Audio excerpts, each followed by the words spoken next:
Alright, this is the next segment in the 1920s, and 1920s are basically like the 1960s and the 1980s in that there is a traditionalism versus modernism spark. Traditionalism, the way things had always been done, compared to modernism as the way it was.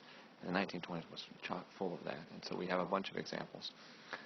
In the first video here we have modern technology ideas. Okay, first off, we've returned in the 1920s to what is called the free enterprise system. Free enterprise system, basically, as it says, is encourage men to invent and improve. So that, if Ford has a car and you have the idea you want to make a car, well, Ford doesn't have a monopoly on making cars. You can make whatever you want in this country.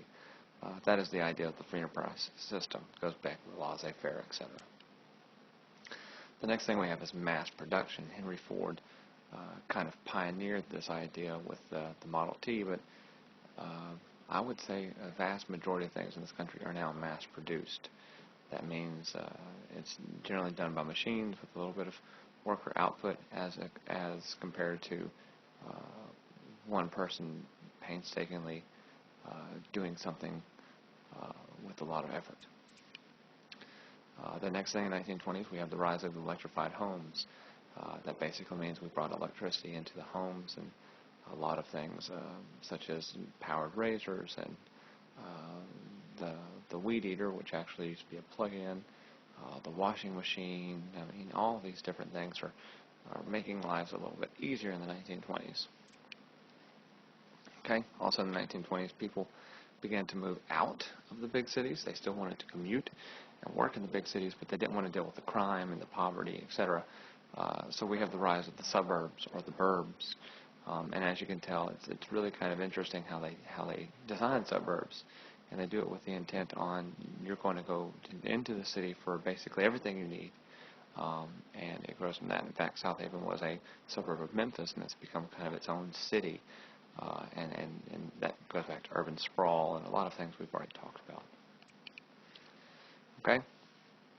Also in the 1920s, there was a big debate over the McNary-Hagan Bill, also known as the Farm Relief Bill.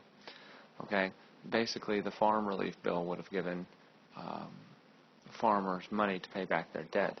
Now, as you can see there, Calvin Coolidge is a president. He actually vetoed this, felt that it was a bad idea.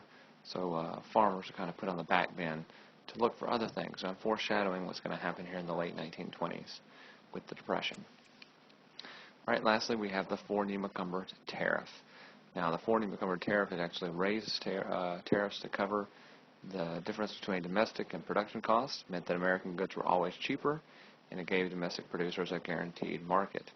However, few foreign goods were imported and actually bought by consumers, and this is bad, especially when you're looking at other countries relying on an American market, and so it makes that bad situation, the Depression, even worse in the fact that they have no markets. All right, so that's our modern technology ideas of traditionalism versus modernism.